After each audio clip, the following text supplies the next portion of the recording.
No, no, hanno pressato, hanno ottenuto più loro il possesso del pallone, ma questo lo sapevamo perché giocando loro con un centrocampo a tre ti dà palleggio, ti dà possesso. Siamo stati bravi a rischiare pochissimo e a trovare la via del gol con un'ottima giocata di Ass su Puskás. Nel secondo tempo loro hanno spinto un po' di più, rischiavano spesso dietro il 2 contro 2, forse dovevamo sfruttare meglio qualche contropiede, ma di occasioni clamorose al di là del palleggio non ne ho viste, eravamo sempre messi bene. Faccio veramente i complimenti a tutti i ragazzi, agli esterni d'attacco che si sono sacrificati spesso a tornare in difesa, ma tutti hanno fatto una grande partita e penso che sia una vittoria meritata. Ma noi abbiamo vinto spesso i duelli in fase difensiva, non ricordo i duelli vinti da parte degli attaccanti avversari, questo merito della difesa, ma merito anche dei centrocampisti che hanno attaccato e difeso, merito degli attaccanti che si sono sacrificati. Insomma, abbiamo fatto un'ottima prestazione come squadra, come spirito di sacrificio, meno a livello di giocate, anche se abbiamo fatto a sprazzi delle buone giocate dove è venuto il gol di Puskás, dove Trajkovskij ha avuto un'occasione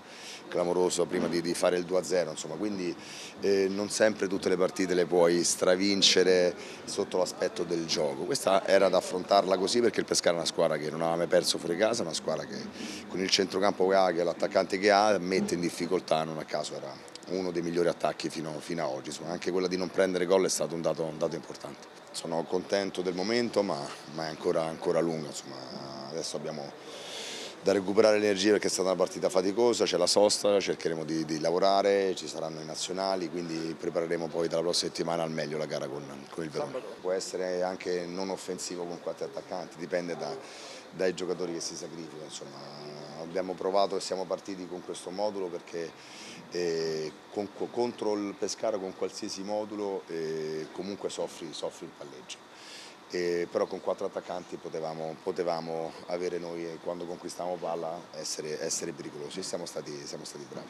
Siamo consapevoli delle nostre qualità, della nostra forza, siamo anche consapevoli che il campionato è lunghissimo, che non bisogna mai mollare niente perché nella singola partita, anche quando stai vincendo 2-0 e mancano 5 minuti, sei sempre a rischio di un pareggio e anche se hai dei po' di punti di vantaggio in un attimo possono essere recuperati, quindi dobbiamo lavorare e continuare così perché ancora è molto buono. Una grande vittoria, prestazione, abbiamo rischiato un po', abbiamo sofferto un po', vanno fatti i complimenti a un grande Pescara che è venuto senza timore a Palermo, ha cercato di imporre il proprio gioco, però siamo stati bravi a compattarci, a non disunirci anche nel momento di difficoltà. Qualche volta abbiamo sbagliato la scelta, però fa parte della partita, non è facile, c'è sempre un avversario, però credo che la partita alla fine è andata bene, il risultato è a strafavore nostro e quindi godiamoci un buon riposo dopo una grande partita. Stare lassù è bello, però non dobbiamo montarci la testa o mollare la presa. Il campionato sta dimostrando di essere difficilissimo, tutti possono perdere e vincere contro chiunque.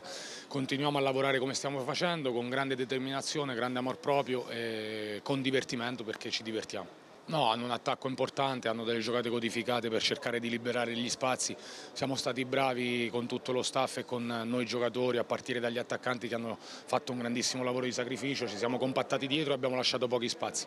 Però per un difensore è sempre bello lasciare la porta inviolata, speriamo di farne il più possibile. Vanno dati grandi meriti, come dicevo prima, al Pescara perché ha un grandissimo possesso palla e portano tanti giocatori davanti, quindi per forza di cose noi ci siamo abbassati un pochino, abbiamo cercato di ripartire un po' in contropiede, anche se non è il nostro gioco, però siamo stati bravi ad adattarci alla partita e quindi è segno di grande maturità.